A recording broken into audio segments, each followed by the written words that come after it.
name is Sarah and welcome to The Bookish Knitter. Today I'm coming to you with a bit of a discussion video.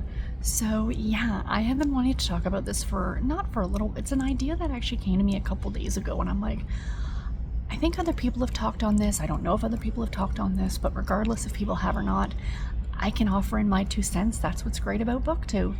And basically what I'm here to talk about is how reading tastes change. Now, you guys who have been following me for a while know that I have been struggling over the last year in terms of my reading. I used to read 200 to 300 books a year, and I think in the last 12 months I've maybe actually finished 50 books. So I am down quite a bit on that. And I mean, there's a lot of reasons behind that. The biggest one, of course, being what's been going on with me health-wise. When you get a diagnosis, or something that drastically changes your life or can drastically change your life, it tends to make a lot of other things seem not as important. And I was concentrating so much and worrying so much about my health that I let other things that I love slide. One of those things being reading. I started just vegging in front of the TV, just wanting to be completely mindless and not think about anything. And I'm being completely honest with you guys. You know, I would pick up books and put them down and decide I'm not going to finish them, and I just couldn't seem to grasp onto anything reading wise. And reading was the thing that always made me happy, that always brought me joy and comfort. But this was something that I had never experienced before. This was literally life-changing. This was huge, this diagnosis and this everything I've been going through health-wise ever since. I mean, September, October, November, I was pretty much here at the hospital on a weekly basis, doing tests, doing this, doing that, you know, being told that you have maybe a year and a half left, you know, like that you're gonna need a transplant to, you know, it's a lot to take in. And then in the spring, I started to do a bit better, and I was told that maybe we could hold this off by a few years, and then I get told, no, we can't, we need you in now, and here we are, officially on the transplant list. All the testing is done, now it's just a waiting period. So anyway, like I said, your reading tends to change, at least in my opinion. So I am known here as the queen of category romance here on BookTube, and I still love my category romance. I think it's absolutely fantastic, but what I've been feeling over the last couple months, especially since I've been here, is that is kind of starting to shift and change.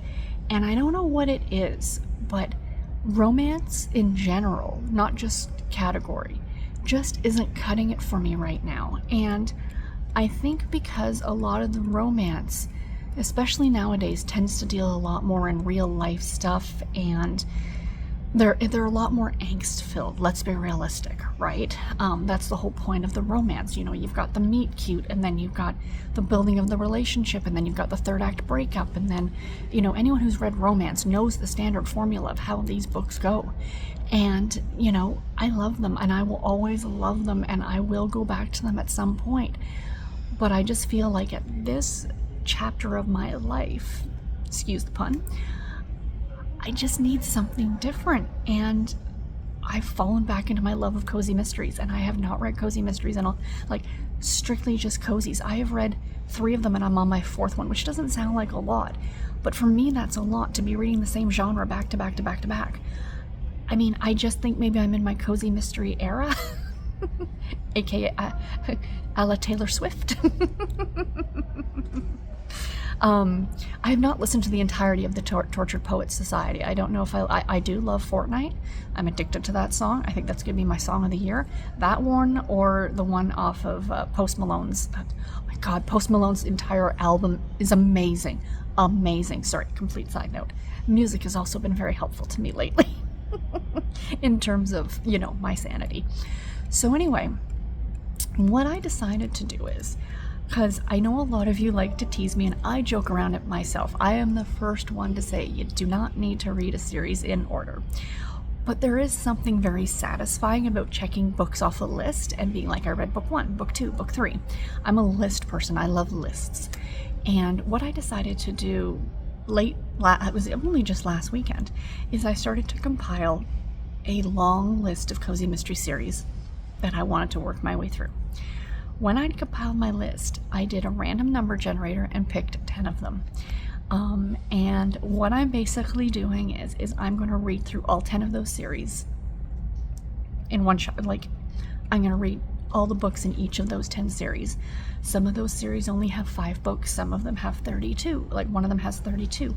One of them only has 5. So you're getting a wide range of different amounts of books in the series. So when I'm finished a series, like that 5-book series, when I finish it, then I can go ahead and pick another book off the master list.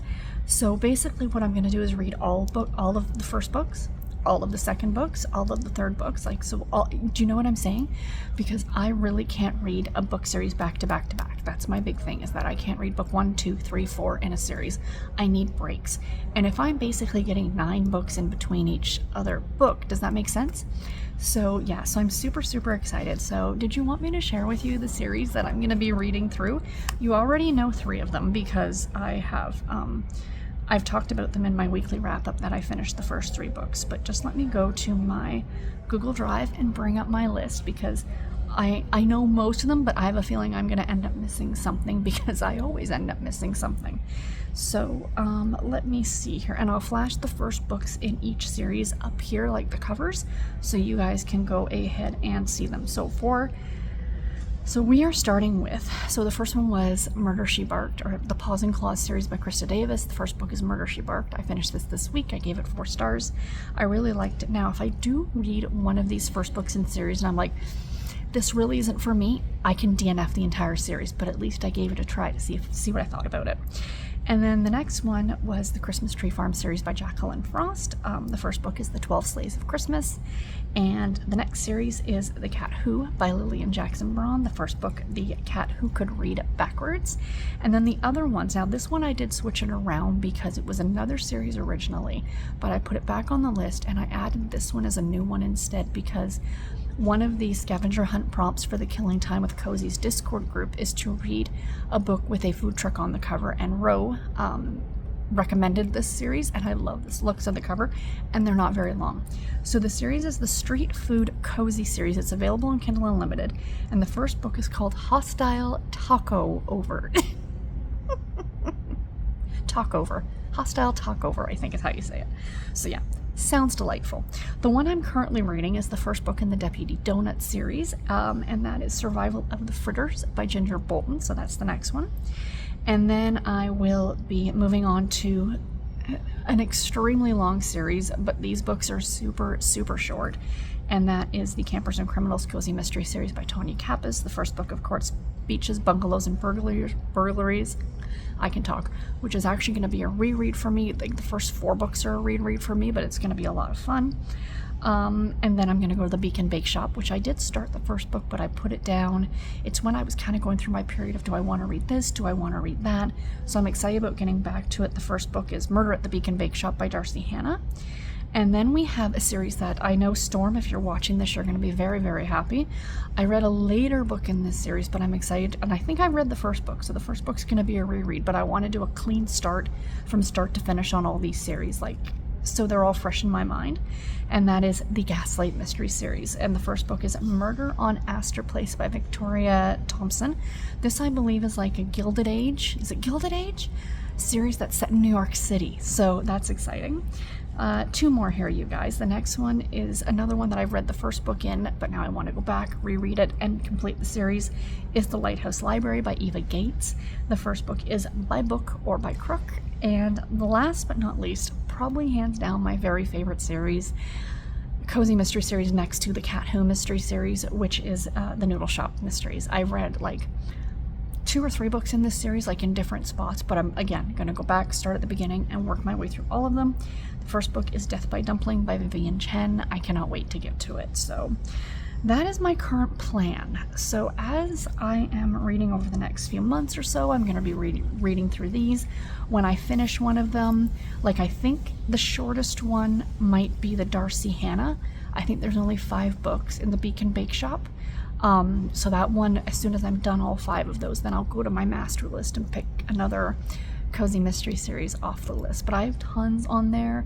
I watch videos from other booktubers and I get like, oh, that sounds like a good series, and I'll write it down, because most of these things you can either grab from Kindle Unlimited, Kobo Plus, or the library, so I can try them for free, and you know, it's great. But yeah, I think I'm definitely in my cozy mystery era right now, you guys. So let me know, have you ever had this happen to you? Like, not necessarily something that happened to you personally, but maybe something that happened to a friend or a relative, and it kind of makes you stop and kind of reassess some of the things. And like for me, it was reading was the one thing I was, you know, like a part of me almost felt like I needed to keep reading the categories because that's my brand in a way, right? But I just wasn't enjoying them for whatever reason. They just weren't grabbing me the way that they used to. And it might just be that, like I said, this is a different era, a different chapter in my life, and I'll probably go back to them at some point, just not right now. And I'm going to embrace this now and get a ton of reading done and find a bunch of new authors and books that I love. And yeah. Anyway, guys, I'm rambling. I think I need to, yes, I need to go because my aunt's going to be here soon, and I want to try and edit one of these videos at least before she shows up.